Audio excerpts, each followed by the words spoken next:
Hi everybody, my name's Karen and welcome to my very first vlog on my channel, Karen Sews Slowly. So slowly because I do. I'm always amazed. I watch the YouTube vloggers, the sewists on YouTube all the time, and they'll come on and do a Friday sews vlog and say, I haven't had much chance to sew this week, and then they'll produce coats and trousers and suits and just tops. There's one of the dogs. And they'll literally produce all these perfect garments that look like they've been bought. They're fantastic. And how do they do it? They've all got jobs, they've got young children, they've just such busy lives. I'm retired, and I think if that's not much sewing, I've managed to cut out a pattern, or I've traced a pattern off this week, and I don't work. I don't know how they find the time. I really don't.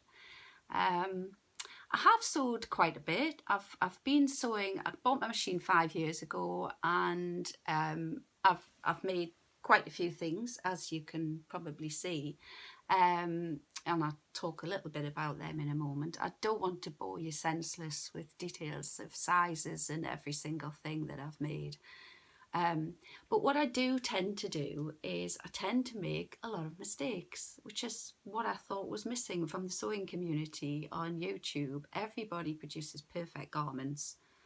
And I thought I could just be that comedy element, you know, the Sarah Millican, if you like, of the sewing community on YouTube. I don't know if you can see this dark blue dress behind me here. That's blue velvet, which was a so-and-so to sew with. It had a life of its own. It's the Estelle dress. That's the Estelle dress by Sew Over It. And really pleased with it. Didn't get it finished in time for Christmas. I think Adele from Sew from Serenity made like a bottle green velvet dress, the same pattern, and hers looked fabulous. She managed to get hers worn for her Christmas event. But I managed to sew the arm of that one into the neck hole, and didn't notice until I went to try it on to see the length of the sleeves, and couldn't figure out how I couldn't get my head through the hole.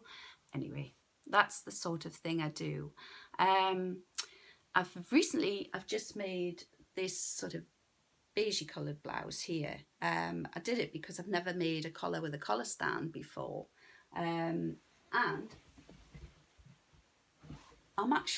really quite pleased with it. I had a little bit bother with the pattern. It was the collar stand was supposed to be a centimetre longer than the button band here, and it wasn't. It was about 2.5 inches longer than the button band, so I ended up cutting it down. And because I would never fasten a blouse there right at the neck, I hate things right around my neck, tight around my neck. So because I would never put a buttonhole and button there anyway, I've just cut it off the same at the button band here. And I haven't put the buttons on yet because that's probably where this will all go horribly wrong. Although I did notice when I had a look at it last night, when I finally got it to this point, there's a hole in the material. Don't know if you can see that. I mean, it's big enough to spot if there's a light behind it. Don't know if you'd see it if I was actually wearing it. If somebody was standing behind me in a bar or something, yeah, they probably would. But I'd probably wear it with something over the top anyway, a jacket or something. There's meant to be like a slit in the sleeve at the side. Couldn't figure that out at all. Didn't have enough material. I think I would alter the pattern the next time, and where it curved out to make the seam to fold in, I would possibly make that a little bit wider to give us a bit more, you know, probably if the material had been better quality. This frayed quite badly, so I really had to be careful. I managed to get the slits on the side done okay, well, ish. But hey ho, this was a toile to practice doing a collar, and I'm quite pleased with what I managed to achieve. But the other sorts of things I've done, apart from putting sleeves in neck holes, is, I don't know if you can see this pink cardigan. That's the Bertha cardigan by Tilly and the Buttons. Absolutely love their patterns, explanation. The books, the two books, the Sew It Simple and the Stretch book, I think everybody has those in the sewing community. They're like Bibles. But fabulous, easy to sew up. And since I got my overlocker, a whole new world of jerseys opened up to me, and I absolutely love it. But I put the sleeves on upside down.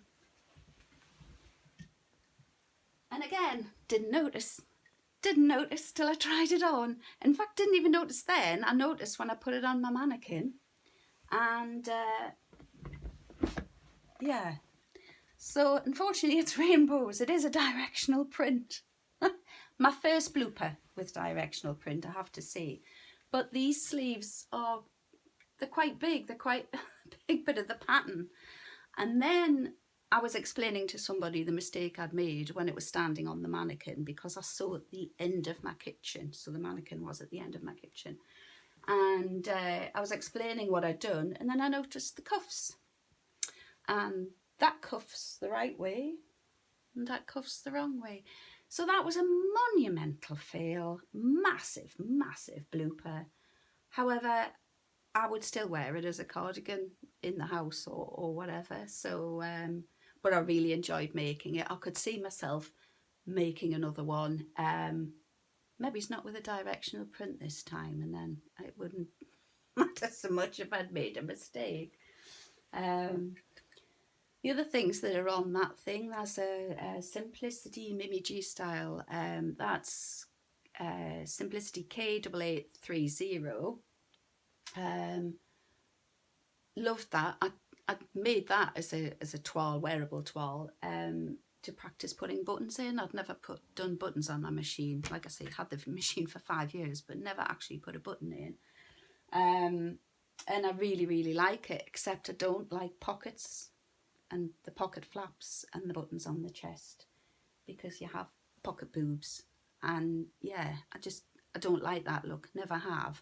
I've worn loads of blouses with it, and then all of a sudden it'll hit me that I have pocket boobs, and then I don't wear the blouse again. But I thought, you know, I'll do it. It's a good way to practice pocket flaps and pockets on, you know, breast pockets. I mean, oh, this blouse has a pocket on. It's an oversized pocket. It's only on one side. And again, it's supposed to have a button there. But I thought, no. After the Mimi G episode, no. I'd done enough. I was sick of pockets by that time. Also up there, hanging on the door, in the middle there, it's not very well displayed, is this. This was a lovely, easy, fantastic pattern to sew up, and it's this by Sew Willow Patterns.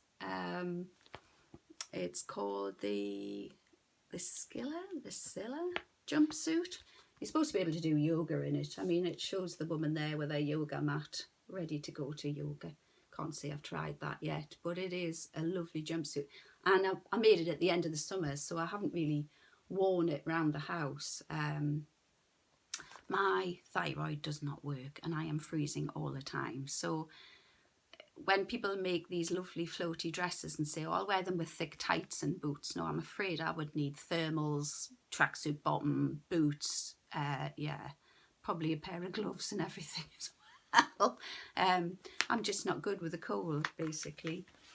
I've made Tabitha t-shirts, Freya tops, and that's another Freya top in some leftover blue velvet from this dress on the end, my Christmas dress that never got worn at Christmas.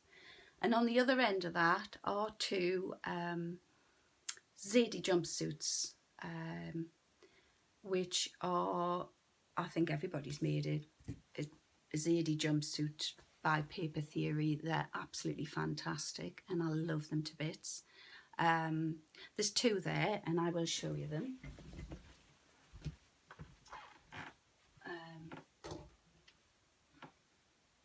So the first one here, I didn't like this material when it was in my stash, and I have to say, once I made it up, absolutely loved it, and I love wearing it. It's so comfortable to wear the Zadie, really is. Again, because I'm a cold bod, I can only wear them in the summer, and it's, yeah, they're just fantastic, and they're a really easy sew. The binding all the way around is a little bit challenging if it's the first time you've done that, and this was quite this was a viscose sateen, I seem to think, and it was quite springy, so it didn't iron into a binding. It didn't crease under the iron, the weight of the iron. So yeah, that was a bit of a swine. And then I saw Ruan, the Yorkshire Sew Girl. She put a picture on Instagram of her leopard print Zadie, and it was fabulous.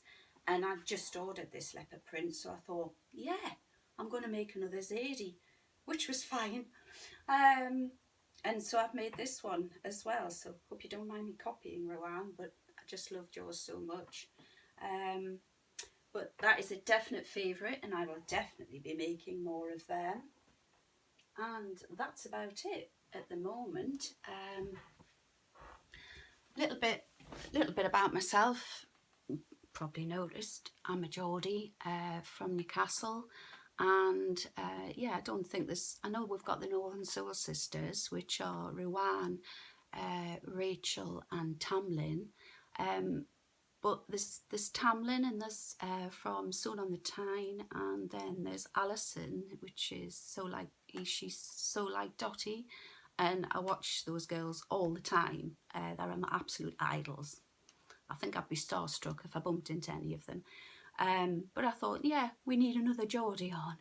So here I am. If you like what you've seen, please subscribe. I'm going to try and keep my vlogs to a maximum of 15 minutes. I don't want to bore you senseless with everything that I do, but if I do make a big blooper, which I do most of the time, of course I'll put it straight on. And if you like what you've seen, please subscribe, please like. And if I make the 10 subscribers by the weekend, hopefully, I'll put a second vlog on. I'm hoping I'm going to get my Think Pink subscription box through tomorrow from Andrea Beyond the Pink Door. I cannot wait. I've watched all these unboxings for such a long time now, and I'm actually getting one myself, and I can't wait. But I think my unboxing will be different to everybody else's, because I'll just chuck everything out just to get to the fabric. I'm not interested in the sweet treat or anything like that, although I will eat it, obviously. But yeah, I'll be throwing everything out just to get straight down to the fabric and see what I've got. I've ordered it because of that Zadie jumpsuit where I didn't like the fabric.